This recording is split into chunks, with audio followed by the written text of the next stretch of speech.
Et donc, le B33, j'ai légèrement corrigé en fait, la déformée ici, hein, montre que la fibre supérieure est bien comprimée, donc tendue en dessous et tendue à droite.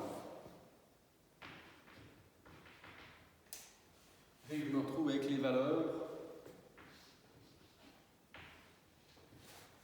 de ces deux sens, donc qui vont valoir en gros la même chose que les trucs là, 6i sur L carré.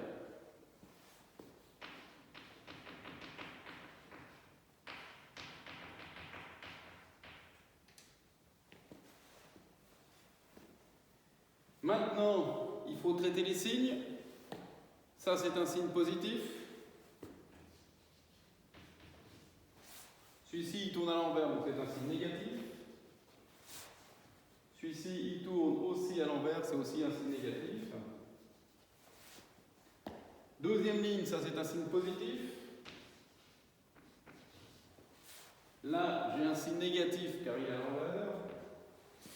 Un signe aussi négatif ici car il est à l'envers. Là, dirigé vers la gauche, c'est un signe positif.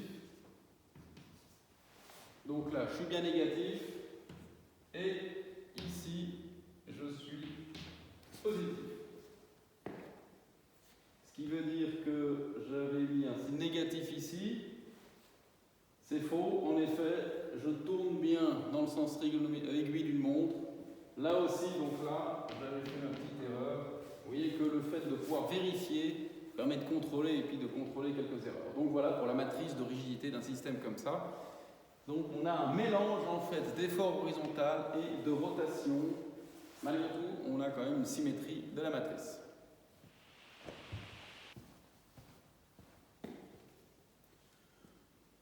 Pour le cas charge, j'ai déjà dessiné ici, donc on bloque les rotations et aussi l'influence horizontale. Donc nous sommes bloqués en rotation de chaque côté, donc la déformée correspondante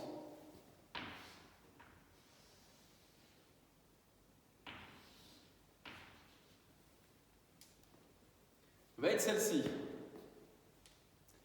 Au niveau du B10, je n'ai pas d'effort tranchant dans la colonne, je n'ai pas non plus d'effort normal dans la traverse, étant donné que je n'ai pas de déformation de la traverse de droite. J'ai bien un B10 qui est nul.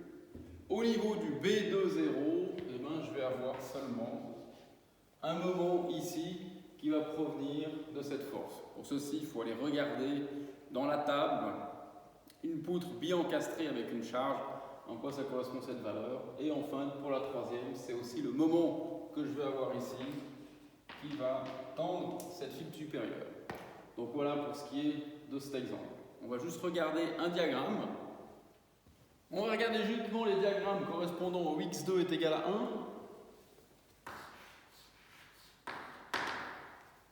Regardons la déformée.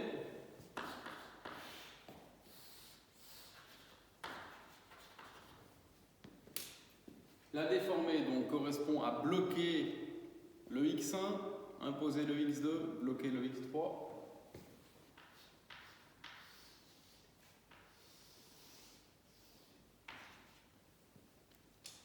Voilà donc la déformée. Le diagramme des moments correspondants, M2.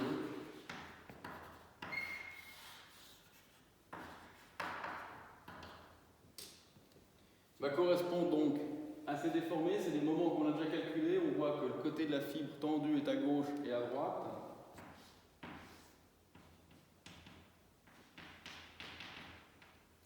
Donc voilà ce moment qu'on avait déjà trouvé dans le tableau, c'est les fameux 4i sur L de chaque côté. Donc 4i sur L ici. Et la fibre tendue de ce côté-là. J'ai la valeur de 4i sur L. De l'autre côté, on voit dans le diagramme des relations force et déplacement qu'on a 2i sur L. Ici et là.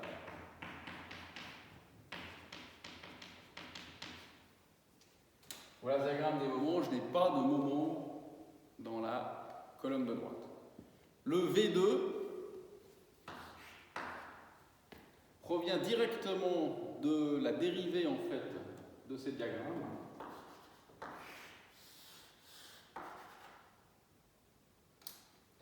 C'est-à-dire qu'on va avoir un diagramme d'effort tranchant positif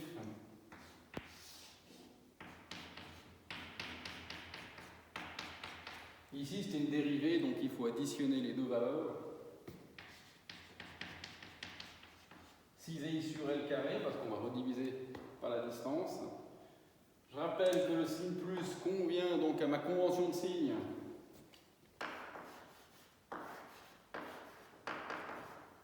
Qui est comme cela.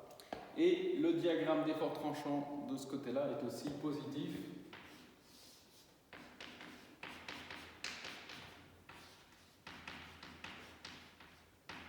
De la même valeur. On peut juste vérifier une chose, par exemple, c'est que là, je viens de définir l'effort tranchant ici, je l'avais calculé dans le tableau. Dans le tableau, c'était dans la colonne x2 est égal à 1, c'est ceci. Là, j'ai mis un effort tranchant dirigé vers la droite. Je rappelle que ma convention donne, avec une rotation plus pi sur 2, un effort tranchant positif. J'ai donc bien un effort tranchant positif. Rien à voir avec le signe qui est le signe de B12. B12, c'est le signe de la valeur dans la matrice de rigidité. Là maintenant, je parle d'effort tranchant. C'est pour ça que le signe n'est pas le même. Mais j'ai bien un signe positif par rapport à mes dessins, donc ce qui correspond vraiment à ce qu'il faut trouver. Enfin, le N2.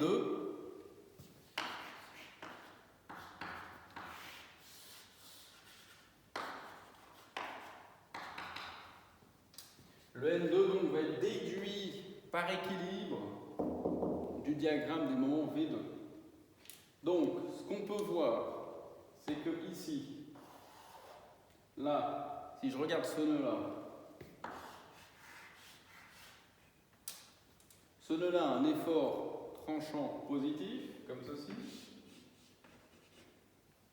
Et j'aimerais chercher ce qu'il y a là, l'effort normal. Le somme des fx égale 0, on ne peut pas le faire. Pourquoi? Parce qu'on a le pseudo-appui de blocage. Ne pas l'oublier. Donc je ne peux pas déterminer la valeur qu'il y a là. Il faut que je fasse l'équilibre en fait du nœud qu'il y a à droite. Je vois que je n'ai pas d'effort tranchant ici, donc je n'ai pas d'effort normal dans ma traverse. Donc N2 est égal à 0 à cet endroit-là. On peut regarder par contre au niveau de l'effort tranchant qu'on a ici, effort tranchant positif, ici, donc qui vaut 6i sur L carré. Je peux faire un somme des fy égale 0, donc là j'ai un effort normal de 6i sur L carré en traction.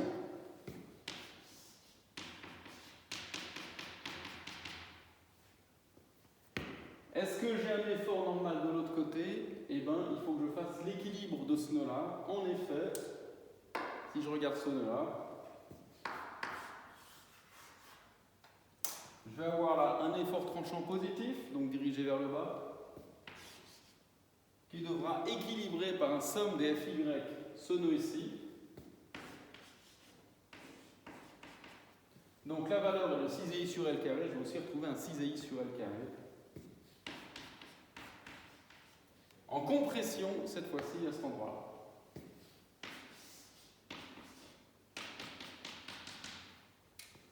Voilà le diagramme d'effort normal N2.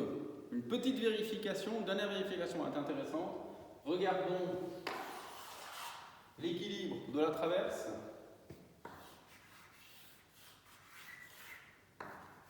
Si je la coupe, je regarde les efforts et on va juste regarder verticalement qu'est-ce qui se passe. Là, j'ai un effort normal de traction.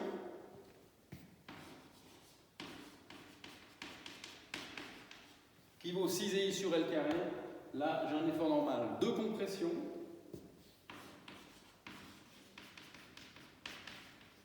Qui vaut 6i sur L carré. Ici, je peux faire une somme des fy égale 0. Et c'est garanti, ça marche, on le voit. Donc en statique, c'est très important de faire plein de petites vérifications d'équilibre à gauche, à droite, pour comprendre un peu comment passent les efforts. Voilà pour ce cours du jour, ces deux exemples.